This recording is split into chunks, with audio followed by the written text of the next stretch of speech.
महाराष्ट्र 1960 साली जरी जन्माला आला असेल, तरी एस-टी 1948 साली जन्माला आली. ओके. म्हणजे महाराष्ट्राच्या अगोदरपासून महाराष्ट्राच्या विकासात काम करणारी संस्था म्हणजे एस-टी महामंडळ. ओके.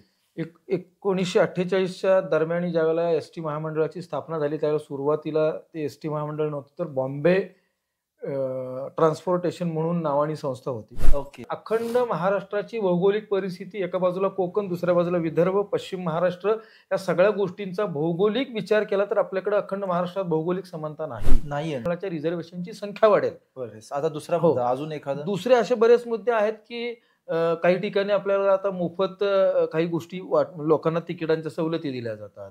तर अशा सवलतींमध्ये काही ठिकाणी चुकीची लोकं फायदा घेतात. मग त्यासाठी मिनिमम ₹1 का असेना, पण त्या लोकांसाठी तिथे आपण टॅरिफ लावला पाहिजे. ओके. म्हणजे ती लोकांचं काउंटिंग सरकारला चांगलं पडेल. साहेब, स्पेशल इकॉनॉमिक झोनमधले उद्योगधंदे असतील, तर ते महाराष्ट्राच्या जी-डी-पीमध्ये तुम्हाला योगदान देतात. त्यांना तुम्ही सवलत देताय. आम्हाला कुठल्याही प्रकारचा आक्षेप नाही.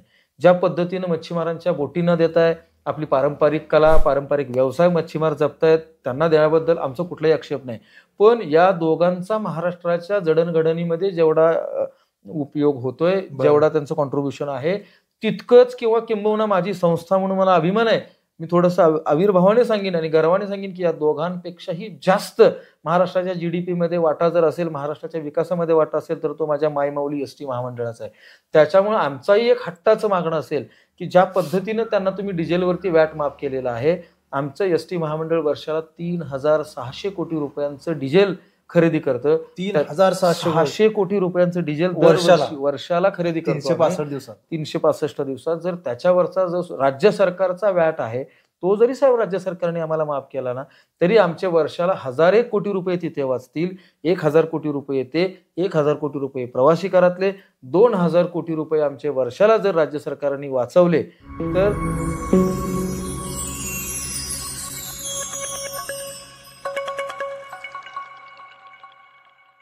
मित्र नमस्कार.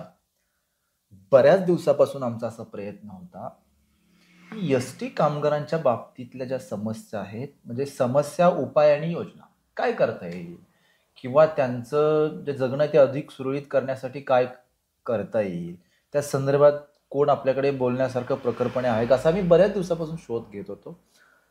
तर ते प्रमुख पाहुणे आज आपल्याला भेटले, संतोषजी शिंदे, की जे एकनाथ शिंदे शिवसेनेच्या गटाचे जी कामगार युनियन आहे त्याचे ते सरचिटणीस आहेत, आणि त्याचे जे अध्यक्ष आहेत ते आनंदराव अडसुळे सर आहेत, की जे माजी केंद्रीय अर्थराज्यमंत्री आहेत. सगळ्या सविस्तर चर्चा करणार आहोत की एस-टी कामगारांच्या बाबतीतल्या नेमक्या समस्या काय आहेत, की फक्तच केवळ राजकारण होते. आणि हे बघा, एस-टी जरी या ग्रामीण महाराष्ट्र आणि शहराला जरी जोडणारी असली, ती एस-टी जोडत असताना अनेक गोष्टींची तडजोड करावी लागत असते. त्या सगळ्या संदर्भात आपण सविस्तर चर्चा करणार आहोत. त्यांनी पाठीमागे एक रिसर्च केला होता संतोष शिंदे यांनी, की एस-टीचं बजेट अधिक कसं सुधारता येईल आणि कामगारांचं जीवनमान सुद्धा कसं उंचावता येईल, या सगळ्या संदर्भात आपण समांतर चर्चा करणार आहोत. व्हिडिओ शेवटपर्यंत बघा. सर, मनपूर्वक नमस्कार. आत्ता जसा परिचयमध्ये मी उल्लेख केला की तुम्ही एस-टी कामगारांच्या बाबतीतले एक रिसर्च केला होता, की ज्याच्यामुळे त्यांचं राहणीमान सुधारेल, आणि 77व्या वर्धापन दिनानिमित्त तुम्ही 77 काहीतरी मुद्द्यांचं सल्ला वजा ड्राफ्टिंग असं केलं होतं एकनाथ शिंदे साहेब. तर तेही आपण या मुलाखतीत घेऊ. मला सुरुवात करायची आहे. एस-टी म्हणजे तुमच्या डोक्यात पहिलं काय येतं? एस-टी म्हणजे मी एक एस-टीमध्ये काम करणाऱ्या युनियनचा सरचिटणीस म्हणून मी एस-टीकडे बघण्यापेक्षा, मी लहानपणी जेव्हा शाळेत जायला लागलो तेव्हा माझ्या आयुष्याचा एक अविभाज्य भाग असणारी, माझ्या आयुष्याची पॅरलल जीवनरेखा म्हणजे एस-टी. बरोबर. कारण महाराष्ट्राच्या जडणघडणीमध्ये जेव्हा महाराष्ट्र जन्माला आला, महाराष्ट्र 1960 साली जरी जन्माला आला असेल, तरी एस-टी 1948 साली जन्माला आली. ओके. म्हणजे महाराष्ट्राच्या अगोदरपासून महाराष्ट्राच्या विकासात काम करणारी संस्था म्हणजे एस-टी महामंडळ. ओके. 1948च्या दरम्यान ज्यावेळेला एस-टी महामंडळाची स्थापना झाली, त्यावेळेला सुरुवातीला ते एस-टी महामंडळ नव्हतं, तर बॉम्बे ट्रान्सपोर्टेशन म्हणून नावानी संस्था होती. ओके. ती संस्था त्या पद्धतीनं त्यावेळेला चालू राहिली. आणि ज्या वेळेला आपलं महाराष्ट्र राज्याची स्थापना झाली त्यावेळेला त्याला महाराष्ट्र राज्य मार्ग परिवहन महामंडळ असं नामांतर केलं गेलं फक्त, पण संस्था तीच राहील. म्हणजे जे महाराष्ट्र स्थापनेच्या जे अगोदर बॉम्बे ट्रान्सपोर्ट कॉर्पोरेशन होतं ते बॉम्बे ट्रान्सपोर्ट कॉर्पोरेशन हे 1948 ते 1960 पर्यंत होतं, आणि ज्या दिवशी 1 मे 1960ला महाराष्ट्राची स्थापना झाली त्या दिवशीच लगेच एसटी महामंडळाची स्थापना महाराष्ट्र राज्य मार्ग परिवहन महामंडळ अशी करण्यात आली. त्या दिवसापासून महाराष्ट्राच्या जडणघडणीमध्ये, खरीच असं नाही बोलणार मी, पण आज जो काही महाराष्ट्र देशामध्ये आणि देशाच्या बाहेरील इतर देशांबरोबर बरोबरी करायला लागलेला आहे, की आपल्या महाराष्ट्राचं बजेट हे काही देशांच्या बरोबरीचं बजेट आहे, किंबहुना काही देशांपेक्षा मोठं बजेट आहे. तर ती बजेटची क्षमता निर्माण होत असताना जो विकास झाला, तो विकास घडणाऱ्या ज्या काही गोष्टी होत्या संदर्भित, तर त्यातला सिंहाचा वाटा एसटी महामंडळाचा होता. कारण अखंड महाराष्ट्राची भौगोलिक परिस्थिती, एका बाजूला कोकण, दुसऱ्या बाजूला विदर्भ, पश्चिम महाराष्ट्र, या सगळ्या गोष्टींचा भौगोलिक विचार केला तर आपल्याकडे अखंड महाराष्ट्रात भौगोलिक समानता नाही. तरीही अशा परिस्थितीत सगळीकडचा बॅलन्स विकास करत असताना अखंड महाराष्ट्रातल्या सगळ्या ग्रामीण भागाला शहरी भागाशी समांतरपणे जोडून महाराष्ट्राच्या जीवनवाहिनीची समांतर जीवन रेखा म्हणून काम करत असलेली संस्था म्हणजे एसटी महामंडळ. येस. आता मला एक दुसरा प्रश्न आहे. एसटी ही फक्त काय गरीब लोकच प्रवास करतात असं नाही. बरोबर. अगदी स्वर्गीय गणपतराव देशमुख साहेब सुद्धा विधान भवनात जाताना एसटीनं प्रवास करून जायचे. अशी अनेक उदाहरणं आहेत. बरोबर. म्हणजे श्रीमंतांपासून गरिबांपर्यंत सगळे एसटीनं प्रवास करतात. आणि हे जेव्हा तुम्ही ऐकता, आजही तो एसटीचा जो प्रवास करणारा वर्ग आहे तो सगळ्याच स्तरातला आहे. काय वाटतं तेव्हा हे बघून? मुद्दा असा आहे की एसटी महामंडळ हे स्थापन करताना आपल्याकडे एक मध्यंतरीच्या कालावधीमध्ये, जेव्हा महाराष्ट्र पीक पिरियडमध्ये आला होता, औद्योगिकरणाच्या बाबतीत आपण पुढे पुढे भारतात जवळपास सगळ्यात टॉपला पोहोचलो होतो. अशा कालावधी आपल्याकडच्या महाराष्ट्रातल्या प्रति व्यक्ती इन्कम जो आहे तो थोडासा वाढलेला होता, आणि त्याच्यामुळे त्या सदरच्या कालावधी आपल्याकडे पर्सनल व्हेकलचं प्रमाण थोडंसं वाढलंय. आणि मग त्या काळात ज्यांच्याकडे पर्सनल व्हेकल नाही तो गरीब, अशी ज्या वेळेला सगळीकडे एक कल्पोकल्पी संकल्पना महाराष्ट्रात समाजात रूढ होत चाललेली होती की याच्याकडे गाडी नाही म्हणजे हा गरीब आहे. आणि त्या काळात मग ती लोक जी एसटीने प्रवास करायची ती लोक गरीब होती किंवा काही अपरिहार्य लोक होती. म्हणजे एकूण एसटीचा जो प्रवासी वर्ग होता त्याच्यातला मॅक्सिमम हा ग्रामीण भागातला म्हणजेच गरीब कुटुंबातला प्रवासी होता. त्याच्यामुळे काही जणांचा बघण्याचा एक दृष्टिकोन होता की एसटीने फिरणारा गरीब.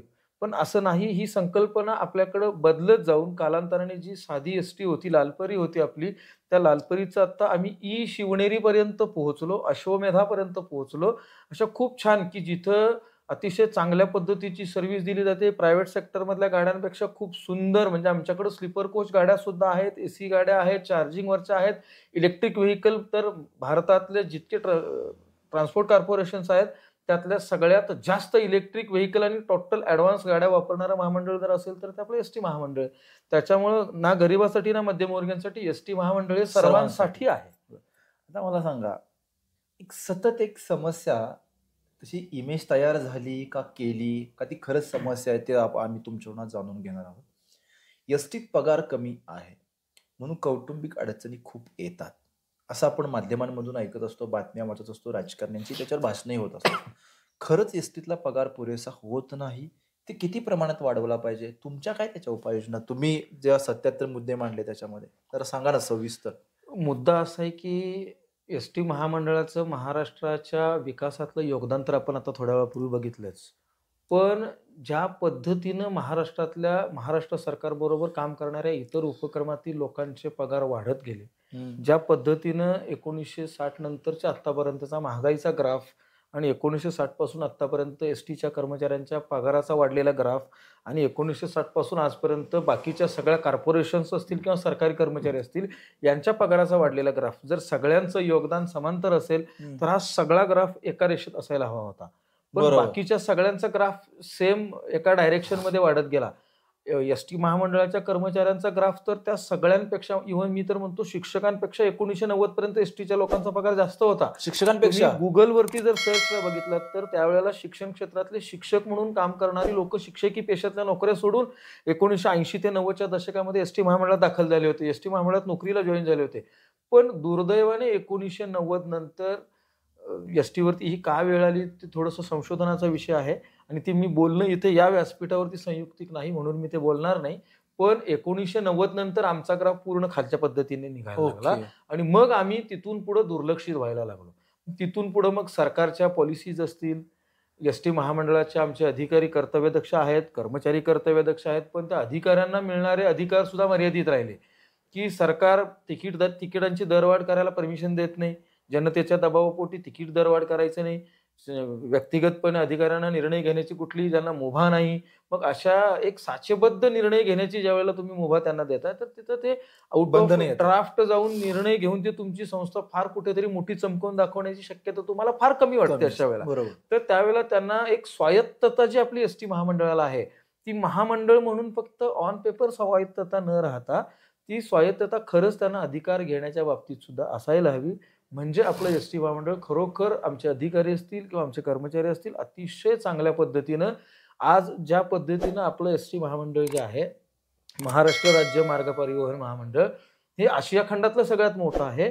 मला तर वाटतं की थोडीशी स्वायत्तता आमची जी आहे, कायद्याने जी दिलेली स्वायत्तता आहे, तितकी जरी स्वायत्तता वापरण्याचा अधिकार आमच्या कर्मचारी आणि अधिकाऱ्यांना दिला, तर आम्ही जगातली आदर्शवत प्रवासी वाहतूक करणारी संस्था करून दाखवतो. ही 100% गॅरंटी मी तुम्हाला या व्यासपीठावरून देतो. बरोबर आहे. दुसरी एक गोष्ट, तुम्ही 77 मुद्दे मांडले. ते कॅबिनेटला मांडले की नाही, मागच्या 2-1 महिन्यांपूर्वी आपले सध्याचे विद्यमान उपमुख्यमंत्री माननीय एकनाथरावजी शिंदे साहेब यांनी एसटी महामंडळामध्ये काम करणाऱ्या सगळ्याच युनियनच्या अध्यक्ष आणि सचिवांची बैठक मुंबईतील सह्याद्री अतिथीगृहात घेतली होती. सदर बैठकीला परिवहन मंत्री उपस्थित होते, आमचे नेते माननीय आनंदराव अडसूळ साहेब उपस्थित होते. त्या बैठकीला मीही होतो आणि त्या बैठकीला जाताना सगळ्यात आजपर्यंतच्या एसटी महामंडळाच्या इतिहासात आतापर्यंत 28 युनियन आहेत.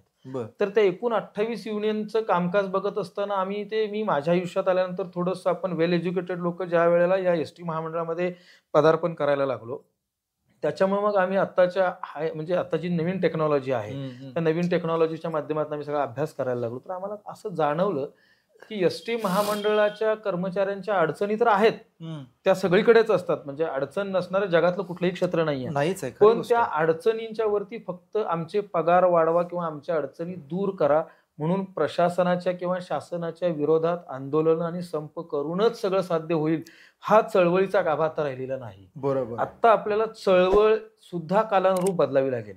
ज्या पूर्वीच्या काळामध्ये होत्या त्या ज्या अनुषंगाने चळवळ करायला गेले आणि गिरणी कामगारांचं वाटोळ झालं, असं कुठेही आपली चळवळ मोडीत निघता कामा नये.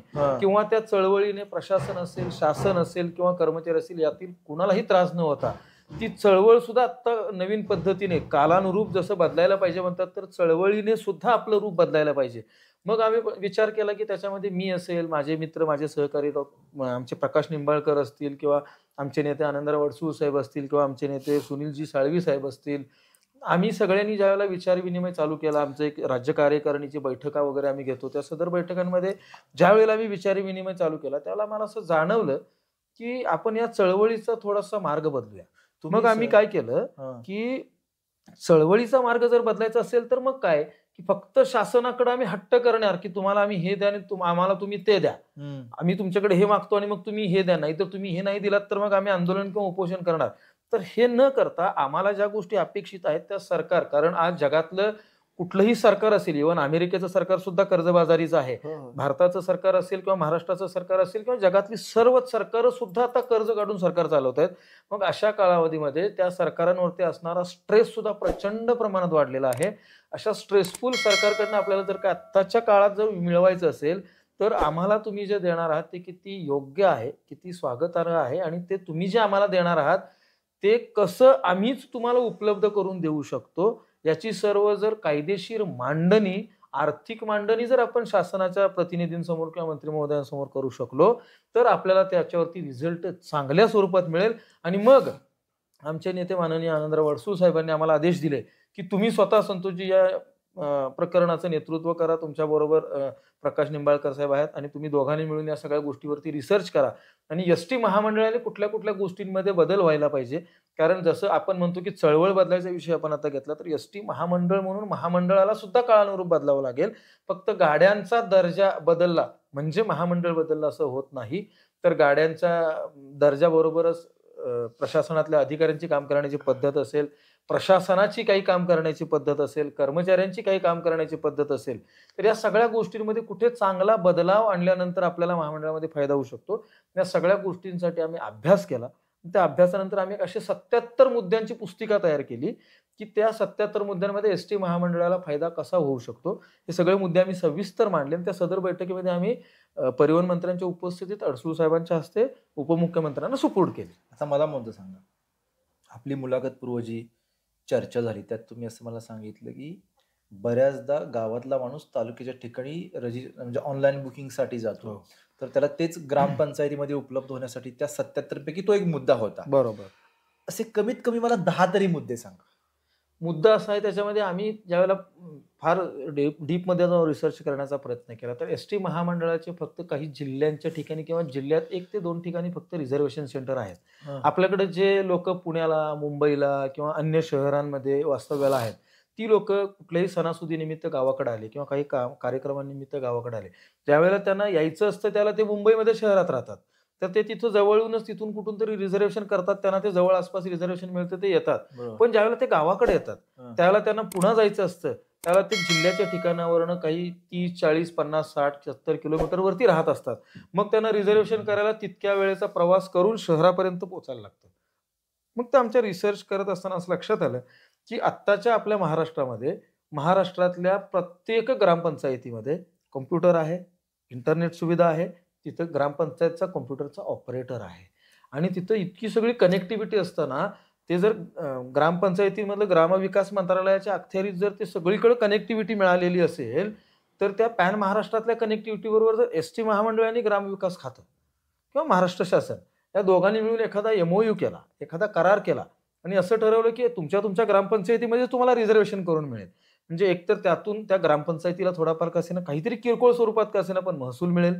तो महसूल मिळाला की ग्रामपंचायतीचाही फायदा होईल आणि तिथंच त्या रिझर्वेशन करणाऱ्या व्यक्तीला त्याच्या गावातच रिझर्वेशन मिळाल्यामुळे त्या माणसाचा जो खर्च आणि वेळ जाणार होता तो वाचला आणि खर्च आणि वेळ तर वाचला, पण ज्यावेळेला तो खर्च करूनही शहरात येत असतो त्यावेळेला खाजगी वाहतूकवाले त्यांना गराडा घालून त्यांना अर्धे तर प्रवासी ते घेऊन जातात पळून.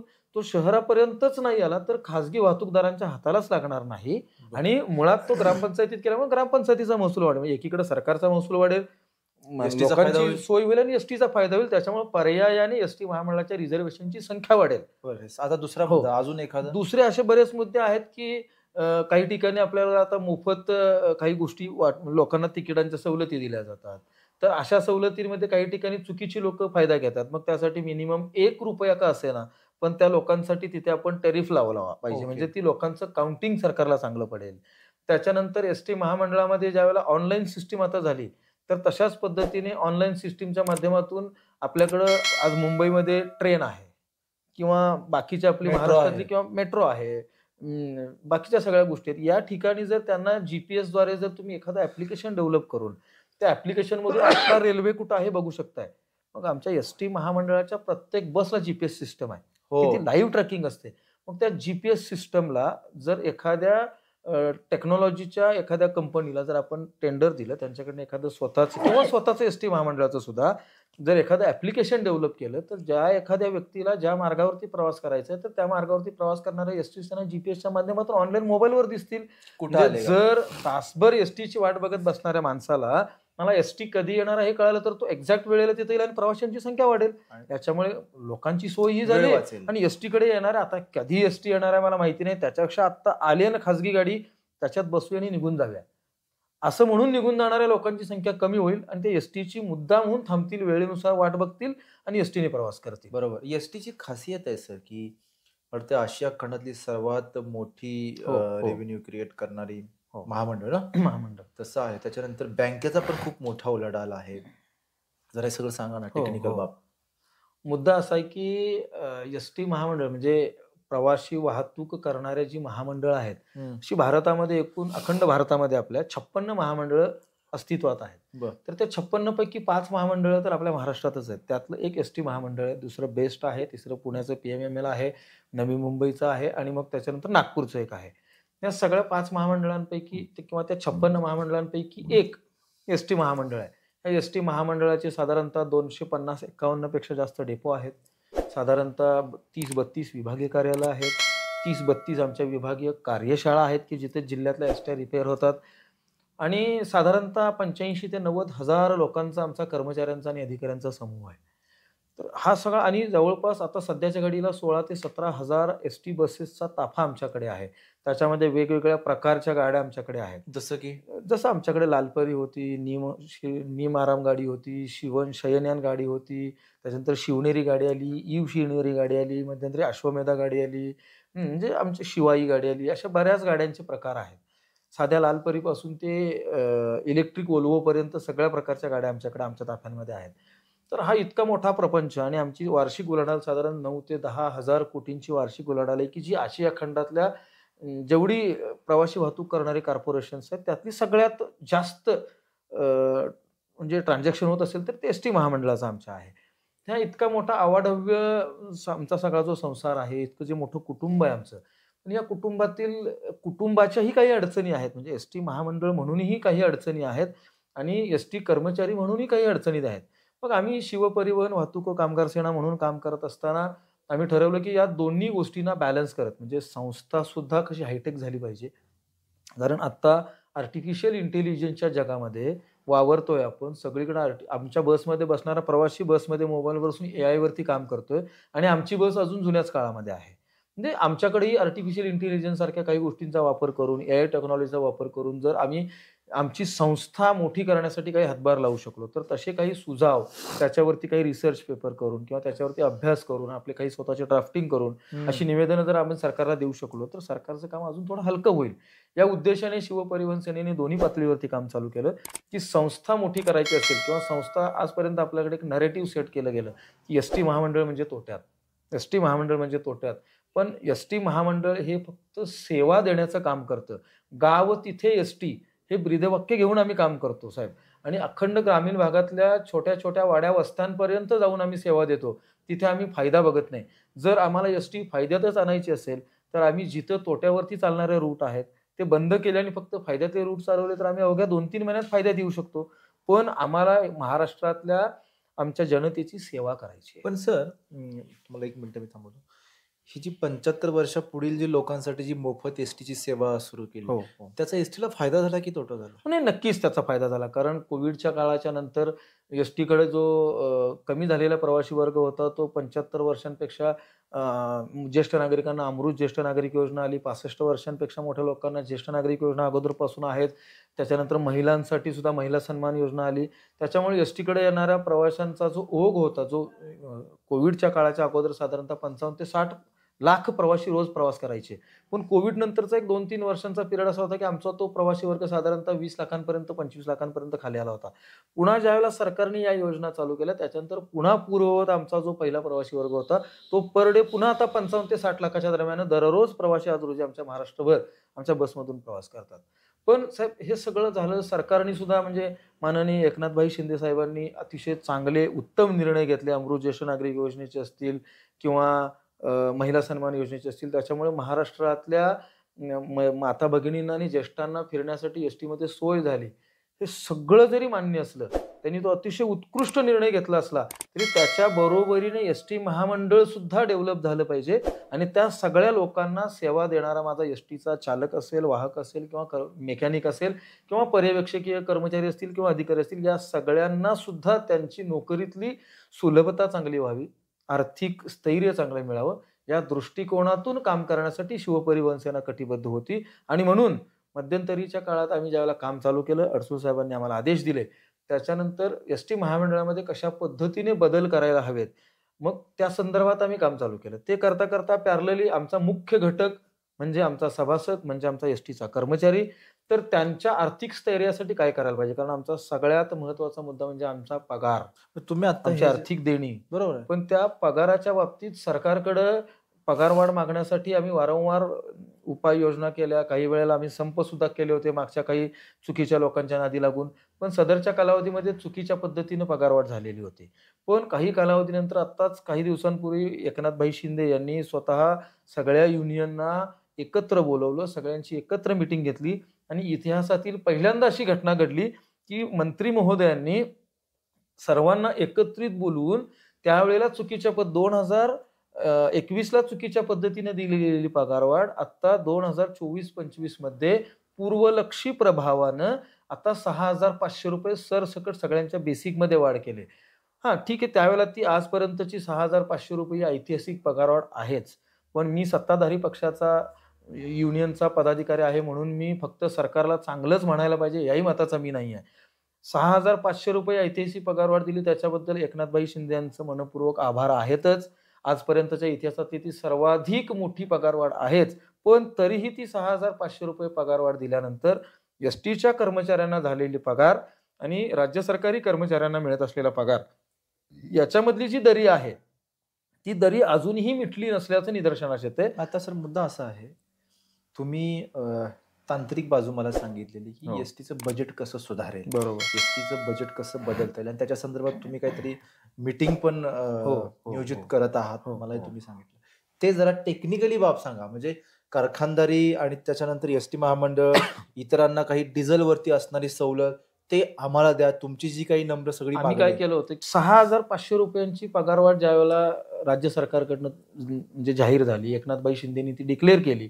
पण त्याच्यानंतरही ज्यावेळेला आम्ही अभ्यास केला त्यावेळेला अभ्यासानंतर आमच्या निदर्शनास आले की अजूनही एसटी महामंडळातले कर्मचारी आणि शासकीय कर्मचारी यांच्या पगारातली दरी कमी होत नाहीये. मग आता आपल्याला सरकारकडे मागणी करावी लागेल. मग पुन्हा सरकारकडे मागणी फक्त आम्हाला पगार वाढवून द्या इतकं सगळं वारंवार दरवर्षी आम्ही जर सरकारकडे मागायला लागलो, दरवर्षी जर आम्ही संप, आंदोलनं, निदर्शनं करायला लागलो तर जनतेच्या नजरेत सुद्धा आम्ही विलन ठरू. आणि म्हणून शिवपरिवहन सेनेने एक अभ्यास सत्र घेतलं.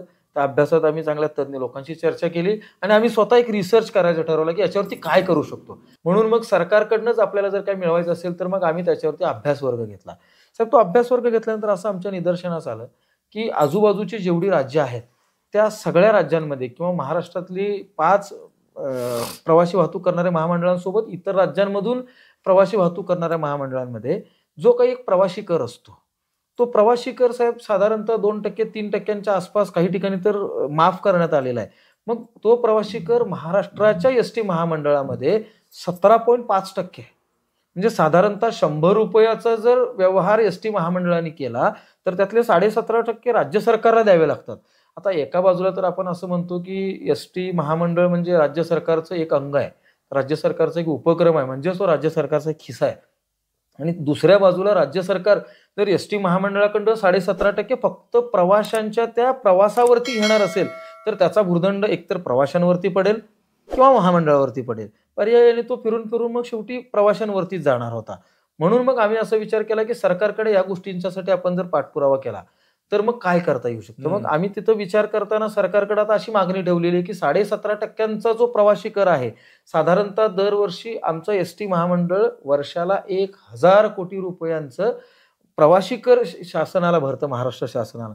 तर तो महाराष्ट्र शासनाने लवकरात लवकर माफ करावा, त्याच्यासाठी कॅबिनेटमध्ये बैठक व्हावी आणि महाराष्ट्र राज्याच्या कॅबिनेटमधून त्याला मंजुरी मिळावी. यासाठी सुद्धा शिवपरिवहन सेनेचे नेते माननीय आनंदराव अडसूळ साहेब असतील, परिवहन मंत्री माननीय प्रताप सरनाईक साहेब असतील, यांच्या माध्यमातून शिवपरिवहन सेनेचं काम चालू आहे.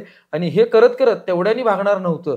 म्हणून मग आम्ही असा अभ्यास केला की अजून आपल्याला, कारण का कुठलीही संस्था, कंपनी किंवा व्यवसाय व्यवस्थापन चालवत असताना त्या व्यवस्थापनातून येणाऱ्या उत्पन्नावरती जर तुम्हाला प्रॉफिट मोजायचा असेल तर तुम्हाला त्या व्यवस्थापनासाठी किंवा संस्थेसाठी होणारा खर्च जो असेल तो खर्च जितका कमीत कमी करता येईल किंवा खर्चात कटौती कशी करता येईल याच्यावरती अभ्यास करावा लागेल. मग ह्या सगळ्या गोष्टी बघत असताना आमच्या असं निदर्शनास आलं, आम्ही बऱ्याच गोष्टींमध्ये अभ्यास केला तर आम्हाला असं निदर्शनास आलं की कोकण पट्टीला जितके काही मच्छीमार आहेत त्या मच्छीमारांच्या काही बोटी आहेत. मध्यंतरीच्या कालावधीमध्ये महाराष्ट्र सरकारने मच्छीमारांच्या बोटींसाठी मच्छीमारांना एक अर्थसहाय्य व्हावं म्हणून मच्छीमारांच्या ज्या रजिस्टर्ड बोटी आहेत त्यांना लागणाऱ्या डिझेलवरचा जो व्हॅट आहे महाराष्ट्र शासनाचा 25.83% जो व्हॅट आत्ता भरतात तो व्हॅट माफ केला. म्हणजे साधारणतः तिथे 18 ते 19 रुपये प्रति लिटर डिझेल मच्छीमारांच्या बोटींना स्वस्त मिळतं. त्याचबरोबर महाराष्ट्रामध्ये स्पेशल इकॉनॉमिक झोन या क्षेत्रामध्ये येणारे जे कारखाने आहेत, मोठमोठे उद्योगधंदे आहेत, बरोबर, त्या उद्योगधंद्यांना काही कारणास्तव जर तिथं वीज उपलब्ध नाही होऊ शकली तर त्या कालावधीमध्ये त्यांनी जनरेटर वापरला आणि जर कारखाना चालवला तर त्या जनरेटरसाठी लागणारं जे डिझेल आहे त्या डिझेलवरती सुद्धा महाराष्ट्र सरकारने व्हॅट माफ केलाय. साहेब, स्पेशल इकॉनॉमिक झोन मधले उद्योगधंदे असतील तर ते महाराष्ट्राच्या GDP मध्ये तुम्हाला योगदान देतात. त्यांना तुम्ही सवलत देताय, आम्हाला कुठल्याही प्रकारचा आक्षेप नाही. ज्या पद्धतीनं मच्छीमारांच्या बोटी न देताय, आपली पारंपरिक कला, पारंपरिक व्यवसाय मच्छीमार जपतायत, त्यांना देण्याबद्दल आमचा कुठलाही आक्षेप नाही. पण या दोघांचा महाराष्ट्राच्या जडणघडणीमध्ये जेवढा उपयोग होतोय, जेवढा त्यांचं कॉन्ट्रिब्युशन आहे, तितकंच किंवा किंबहुना माझी संस्था म्हणून मला अभिमान आहे. मी थोडंसं आविर्भावाने सांगेन आणि गर्वाने सांगेन की या दोघांपेक्षाही जास्त महाराष्ट्राच्या GDP मध्ये वाटा जर असेल, महाराष्ट्राच्या विकासामध्ये वाटा असेल, तर तो माझ्या मायमाऊली एसटी महामंडळाचा आहे. त्याच्यामुळे आमचाही एक हट्टाचं मागणं असेल की ज्या पद्धतीनं त्यांना तुम्ही डिझेलवरती व्हॅट माफ केलेलं आहे, आमचं एसटी महामंडळ वर्षाला 3,600 कोटी रुपयांचं डिझेल खरेदी करतं. 3,600 कोटी रुपयांचं डिझेल वर्षाला खरेदी करतो 365 दिवसात. जर त्याच्यावरचा जो राज्य सरकारचा व्हॅट आहे, तो जरी साहेब राज्य सरकारने आम्हाला माफ केला ना, तरी आमच्या वर्षाला 1,000 कोटी रुपये तिथे वाचतील. 1,000 कोटी रुपये येते, 1,000 कोटी रुपये प्रवासी करातले, 2,000 कोटी रुपये आमचे वर्षाला जर राज्य सरकारने वाचवले, तर आमच्याकडे एसटी महामंडळाकडे राज्य सरकारला बघायची सुद्धा गरज लागत नाही. ज्या स्वायत्ततेनं आम्ही सेवा देतो, त्याच स्वायत्ततेनं आम्ही आमचे आर्थिक प्रश्न सुद्धा 100% स्वतःचे स्वतः सोडवण्यासाठी आम्ही सक्षम बनू, याची खात्री आणि तेवढे आकडे माझ्याकडे बोलतायत. आणि हे सगळं करण्यासाठी मी एक पत्र तयार केलं.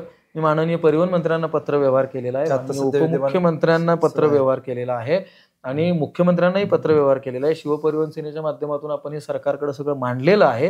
आणि सगळं मांडत असताना आम्ही सरकारला हेही दुसऱ्या बाजूला दाखवून दिलं की जरी तुम्हाला वाटत असेल की 2,000 कोटी रुपयांचे पैसे म्हणजे अमाऊंट मोठी आहे, पण मी राज्य सरकारच्या 6 लाख कोटींच्या बजेटमध्ये जर तुम्ही ह्या 2,000 कोटी म्हणजे 6 लाख कोटींचा जर कर सरकार गोळा करते, तर त्या 6 लाख कोटींमध्ये तुम्हाला हे 2,000 कोटी म्हणजे 0.65% म्हणजे 0.25% सुद्धा नाही, 1% कमीच, पण 0.25% सुद्धा कमी तुमच्या टॅक्स बजेटची एकूण ही रक्कम आहे.